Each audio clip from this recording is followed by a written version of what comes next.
Gli investigatori del Servizio Centrale Operativo della sezione investigativa SCO di Palermo e della squadra mobile di Agrigento hanno dato esecuzione a Lampedusa a 2 provvedimenti di fermo di indiziato di delitto emessi dalla competente autorità giudiziaria a carico di 2 soggetti ritenuti responsabili del reato di favoreggiamento dell'immigrazione clandestina,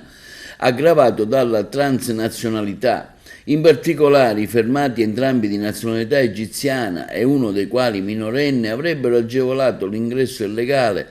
di numerosi migranti conducendo un'imbarcazione che, tra le altre cose, attese le pessime condizioni di manutenzione, ha esposto i passeggeri a un concreto pericolo di vita. Il natante in argomento, con 34 persone a bordo, è stato intercettato lo scorso 23 agosto a 21 miglia nautiche da Lampedusa dagli assetti navali della Guardia di Finanza. Immediatamente le attività di indagine svolte dai menzionati uffici della Polizia di Stato, coordinate dalla Procura di Agrigento e la Procura dei minori di Palermo, hanno consentito così di raccogliere elementi gravi, indiziari a carico degli scafisti, che di conseguenza sono stati colpiti dalla misura cautelare in questione. Già dai preliminari le attività svolte, consistenti nella verbalizzazione dei migranti soccorsi, sarebbe allo stato emerso il coinvolgimento attivo dei 2 cittadini egiziani in argomento. Al termine degli atti di rito il maggiorenne è stato associato nel carcere di Agrigento,